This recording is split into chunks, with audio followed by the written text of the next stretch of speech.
नमस्कार दोस्तों, lineman electrical crash course की सीरीज़ को आगे बढ़ाते हुए आज हम फिर से महत्वपूर्ण प्रश्न डिस्कस करेंगे। दोस्तों, विद्युत योद्धा बैच शुरू कर दिया जा चुका है, जिसमें आप हिमाचल प्रदेश, मध्य प्रदेश, हरियाणा, राजस्थान, उत्तर प्रदेश और पंजाब जैसी परीक्षाओं के लिए तैयारी कर सकते हैं। दोस्तों, हर राज्य से हमारे पास बच्चे जुड़ रहे हैं। ठीक है, तो दोस्तों आप भी देरी ना करें, जल्दी से जल्दी ये सभी लाभ प्राप्त करने के लिए इस दिए गए नंबर पर व्हाट्सएप कर लीजिएगा। यहाँ सारी जानकारी आपको मिल जाएगी। तो दोस्तों पहले प्रश्न की तरफ बढ़ेंगे। संकट की प्रकृति के अनुसार पीपीई पर्सनल प्रोटेक्टिव इक्विपमेंट को सुविधाता दो वर्गों में विभाजित किया जाता है। According to the nature of hazards PP is broadly classified into. ठीक है दोस्तों, ऑप्शन आपके सामने है श्वास संबंधी व अश्वास संबंधी, विद्युत संबंधी व अविद्युत संबंधी, जल संबंधी व अजल संबंधी, पृथ्वी तल वाले व जल संबंधी। जल्दी से जल्दी इसका आंसर मुझे बताइए दोस्तों।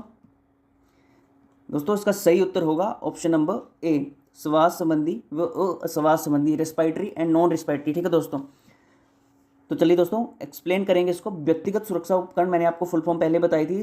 पर्सनल प्रोटेक्टिव इक्विपमेंट को मुख्य रूप से संकट की प्रकृति के आधार पर दो वर्गों में बांटा जाता है। ठीक है दोस्तों, श्वास संबंधी ये उन खतरों से सुरक्षा प्रदान करता है जो वायु के माध्यम से शरीर में प्रवेश कर सकते हैं, जैसे धूल, धुआं, गैस और जहरीले वाष्प। ठीक है दोस्तों, उदाहरण श्वसन यंत्र, मास्क, एयर प्योरीफायर। ठीक है।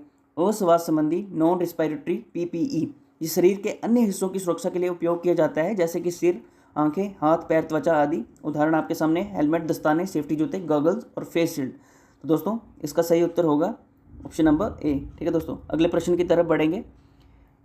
इलेक्ट्रीशियन को जीवित तार पर कार्य करते समय डैश का उपयोग करना चाहिए। दोस्तों इंपॉर्टेंट प्रश्नों की सीरीज चल रही है, जल्दी से जल्दी ज्वाइन कर लीजिए। An electrician should use dash while working on a live wire. Options आपके सामने हैं, चश्मे, दस्ताने, हेलमेट या घड़ी। तो दोस्तों जल्दी से जल्दी सही उत्तर बताइए। दोस्तों इसका सही उत्तर होगा ऑप्शन नंबर बी।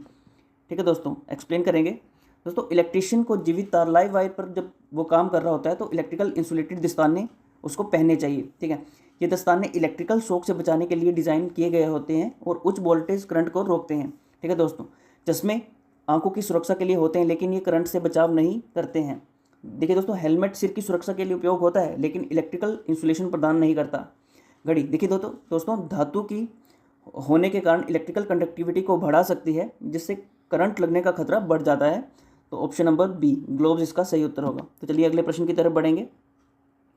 दोस्तों किसी वस्तु के सिर पर गिरने व सिर का किसी वस्तु से टकराने से या सिर पर कोई तेज छिटकन से बचाव के लिए सिर की सुरक्षा के लिए उपयोग होने वाला पीपीई होता है। Which PP is use to protect the head from falling objects, impacts और स्प्लेटर। तो ऑप्शंस आपके सामने हैं, कैप, टोपी, मफलर या हेलमेट। दोस्तों जल्दी से जल्दी इसका सही उत्तर बताइए। दोस्तों इसका सही उत्तर होगा ऑप्शन नंबर डी, हेलमेट। तो दोस्तों एक्सप्लेन करेंगे। हेलमेट एक इंपॉर्टेंट व्यक्तिगत सुरक्षा उपकरण पीपीई है, जिसका उपयोग सिर की सुरक्षा के लिए किया जाता है। हेलमेट का उपयोग निर्माण स्थलों, construction site, industrial areas, electrical works में किया जाता है। ठीक है दोस्तों, कैप, टोपी, हैट और मफलर सिर को ठंड या धूप से बचा सकते हैं, लेकिन वे गिरने वाली वस्तुओं, सिर पर लगने वाले झटकों या उच्च तापमान के छींटों से सुरक्षा प्रदान नहीं करते। इसलिए सही उत्तर होगा डी, हेलमेट। ठीक है दोस्तों, तो चलिए अगले प्रश्न की तरफ बढ़ेंगे।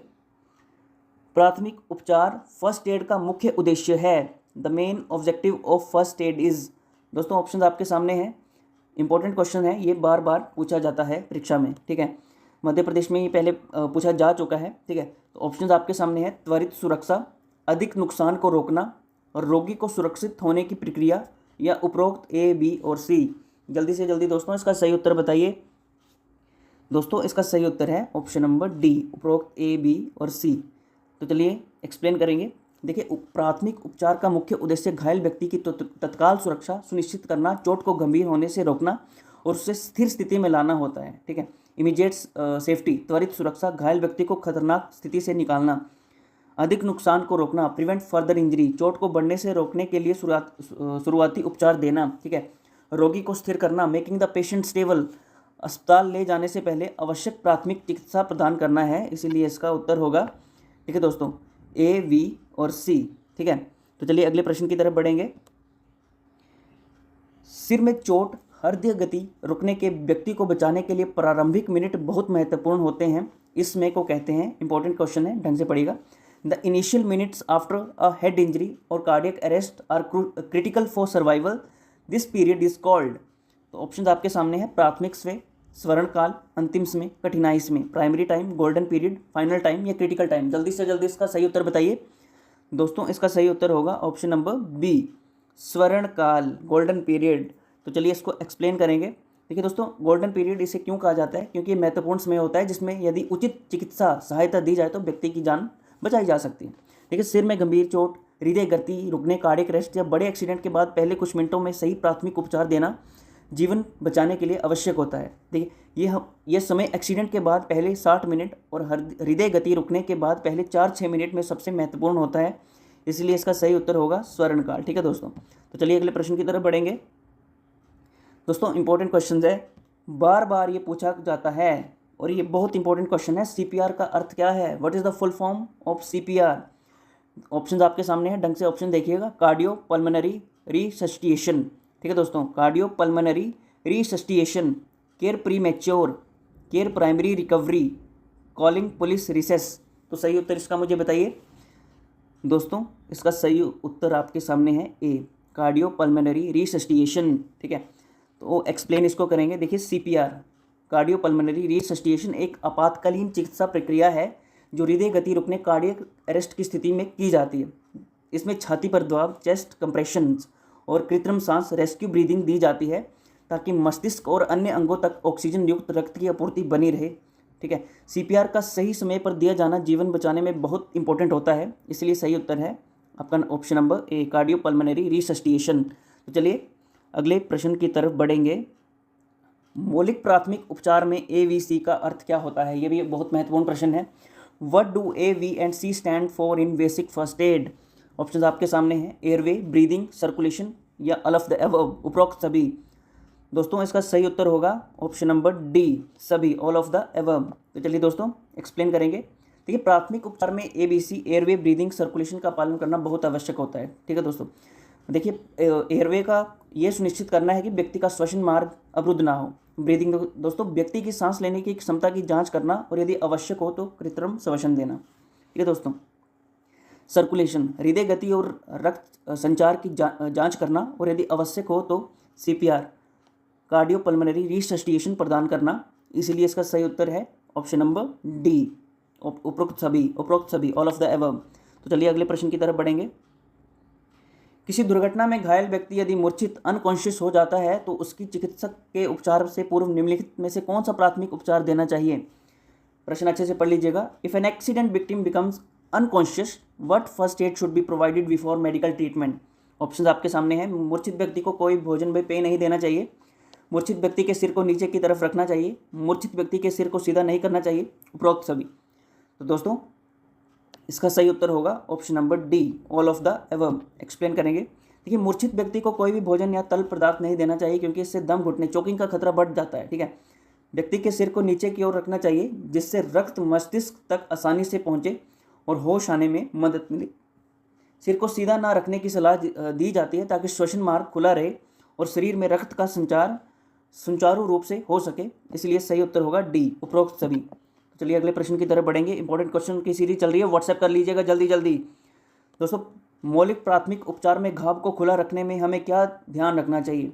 What should be keep in mind while keeping a wound open in basic first aid? Option आपके सामने हैं। घाव को दबाना चाहिए, पीड़ित से सीधे संपर्क से बचना चाहिए, दूषित से साफ पैड और बैंडेज लगाना चाहिए, घाव पर ड्रेसिंग करें। जल्दी से जल्दी इसको प्रश्न का सही उत्तर दीजिए दोस्तों। इसका सही उत्तर होगा ऑप्शन नंबर ए, घाव को दबाना चाहिए, apply pressure on the bound.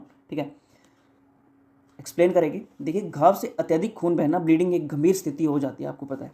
खून को रोकने के लिए घाव पर दबाव डालना, अप्लाइंग प्रेशर सबसे महत्वपूर्ण प्राथमिक उपचार तकनीक है। देखिए दोस्तों, सीधे संपर्क से हमें बचना चाहिए लेकिन प्राथमिकता खून को रोकने की होनी चाहिए। दोस्तों, साफ पैड और बैंडेज लगाना आवश्यक होता है, लेकिन अगर खून तेजी से बह रहा हो तो तुरंत दबाव डालना प्राथमिक कदम होता है, इसलिए सही उत्तर होगा ऑप्शन नंबर ए, घाव को दबाना चाहिए। तो चलिए अगले प्रश्न की तरफ बढ़ेंगे। दोस्तों, व्यक्ति के सीने पर चोट लगी है, किस प्रकार का कृत्रिम श्वसन नहीं दिया जाएगा? Which type of artificial respiration should not be given to a person with a chest injury? प्रश्न अच्छे से पढ़िएगा, ये HSSC में पूछा गया था। ऑप्शन आपके सामने हैं। शेफर प्रणाली, नेल्सन प्रणाली, मुख से मुख प्रणाली, मुख से नाक प्रणाली। ठीक है, ऑप्शंस आपके सामने ढंग से पढ़ लीजिएगा और उत्तर दीजिए। दोस्तों, इसका सही उत्तर होगा ऑप्शन नंबर ए नेल्सन मेथड। तो एक्सप्लेन करेंगे। देखिए, कृत्रिम श्वसन आर्टिफिशियल रिस्पायरेशन देने के विभिन्न तरीके होते हैं, लेकिन यदि व्यक्ति के सीने पर चोट लगी हो तो कुछ विधियों का उपयोग नहीं किया जाता। देखिए, नेल्सन मेथड पहला है कि पीड़ित को झुकाकर उसकी पीठ को दबाया जाता है, जिससे सीने पर दबाव पड़ता है। यदि छाती में चोट हो तो ये विधि अधिक नुकसान पहुंचा सकती है। जैसे देखिए, सैफ प्रणाली मुख्यतः पीठ के बल लेटे व्यक्ति के लिए उपयोग होती है और अपेक्षाकृत सुरक्षित होती है। देखिए, माउथ टू माउथ और मुख से नाक विधियाँ अधिक प्रभावी होती हैं क्योंकि वे छाती पर दबाव नहीं डालती हैं, इसलिए सही उत्तर है बी नेल्सन प्रणाली। ठीक है दोस्तों, तो चलिए अगले प्रश्न की तरफ बढ़ेंगे। विद्युत आघात के संपर्क में आए व्यक्ति को छुड़ाने के लिए आप क्या करेंगे? इंपॉर्टेंट क्वेश्चन है, बार बार पूछा जाता है। What should be done to rescue a person in contact with an electrical shock? Option आपके सामने है। सप्लाई बंद कर देनी चाहिए, अपने आप को इंसुलेट कर पीड़ित व्यक्ति को मल्टी से अलग करना चाहिए, पीड़ित को होश में लाने का प्रयास करना चाहिए, वे डॉक्टर सहायता लेनी चाहिए। उपरोक्त सभी। दोस्तों जल्दी से जल्दी सही उत्तर बताइए। दोस्तों इसका सही उत्तर होगा option number D, all of the above. Explain करेंगे। देखिए, इलेक्ट्रिकल शॉक की स्थिति में प्राथमिक कार्य पीड़ित को सुरक्षा करना है। सबसे पहले बिजली की सप्लाई बंद करें ताकि पीड़ित और बचावकर्ता दोनों सुरक्षित रहें। यदि सप्लाई बंद नहीं की जा सकती तो स्वयं को इंसुलेट करें, रबर के दस्ताने पहने, लकड़ी के डंडे का उपयोग करें और पीड़ित को अलग करें। पीड़ित को होश में लाने का प्रयास करें और तुरंत डॉक्टर की सहायता लें। इसलिए सही उत्तर इसका डी, उपरोक्त सभी होगा। दोस्तों, लाइनमैन इलेक्ट्रिकल क्रैश कोर्स शुरू है और अगर आप ज्वाइन करना चाहते हैं तो इस दिए गए नंबर पर अभी के अभी व्हाट्सएप कर लीजिएगा, सारी जानकारी आपको मिल जाएगी। जय हिंद, धन्यवाद।